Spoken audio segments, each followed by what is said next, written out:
close the month with a reference again to the field trip of yesterday.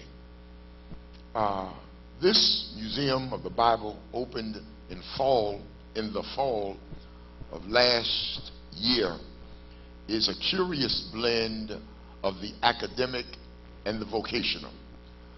While there are certainly exhibits that detail the contents of the Bible, there are also exhibits that give discussion to the development of the Bible, its translations, its various iterations over the ages. And so it was just a delight to be there.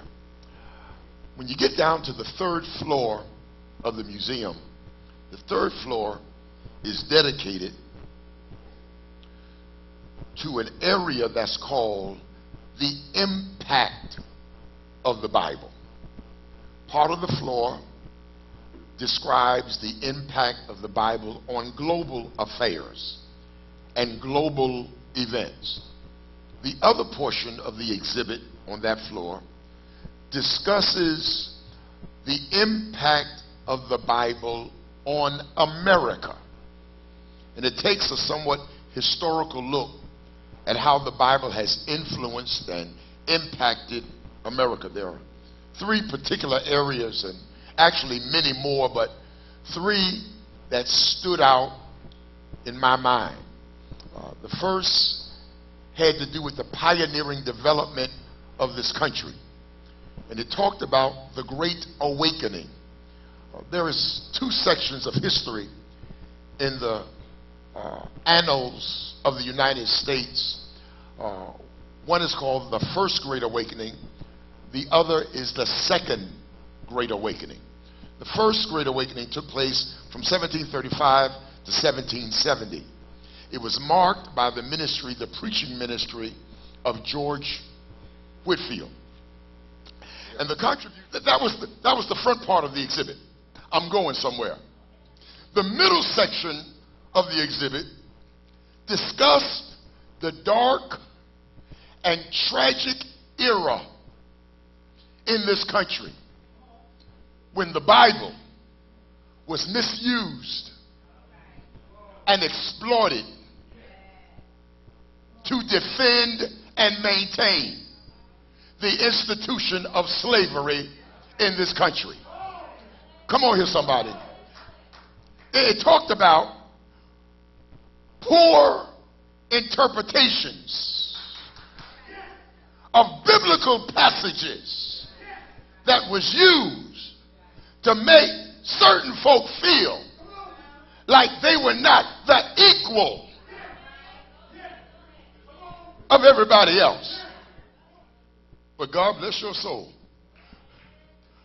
for the back section of the exhibit.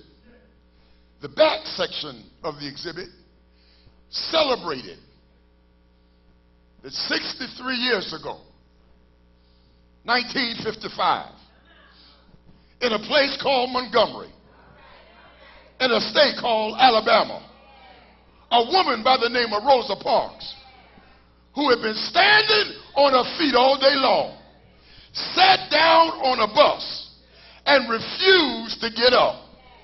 And when they marched her off to jail, the entire community responded. A young Boston preacher by the name of Martin Luther King, newly elected to the Dexter Avenue Baptist Church, went to a meeting one night and said, enough is enough.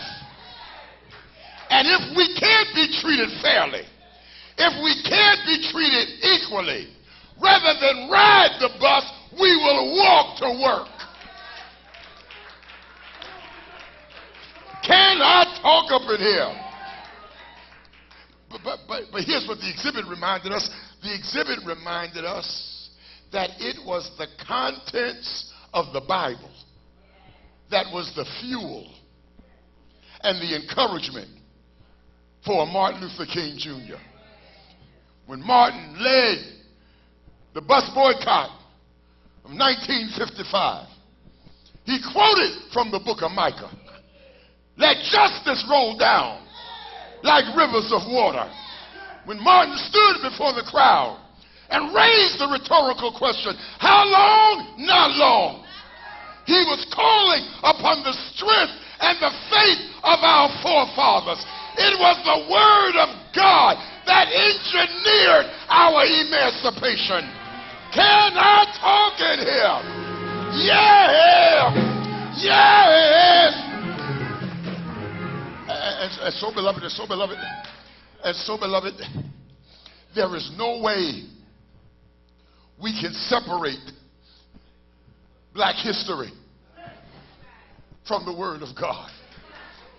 That when we look down the corridor of our yesterdays, it is punctuated and populated with people of faith, those who had enough faith to look disaster in the face and say, you might beat me down, you might cast me aside, you may tell me that my mission is impossible, but with God all things are possible. I can't tell you about the movie. I can't. Now I need you to know that you have handcuffed and handicapped the preacher today, because listen, y'all know me. You know I'm a contemporary preacher. Did you really think that the best box office selling movie was going to come out and your pastor was going to be silent on the subject? Did you really think I was going to ignore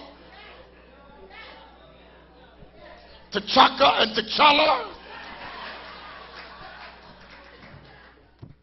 Eric Killmonger is the antagonist. His character is villainous, evil, exploited, corrupt. Here's what I'm trying to get you to see. I want you to understand that the reason the antagonist is evil, becomes a villain, and is corrupt is because he's not in contact with where he came from.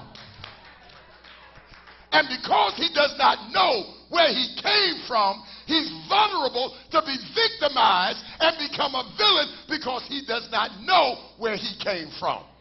And beloved, we are the Eric Killmongers. We were born and raised in this country, but because we don't know where we came from, we kill each other. We use drugs. We use liquor. We use dysfunctional behavior. We kill ourselves. We kill each other. But when you discover where you came from, yes,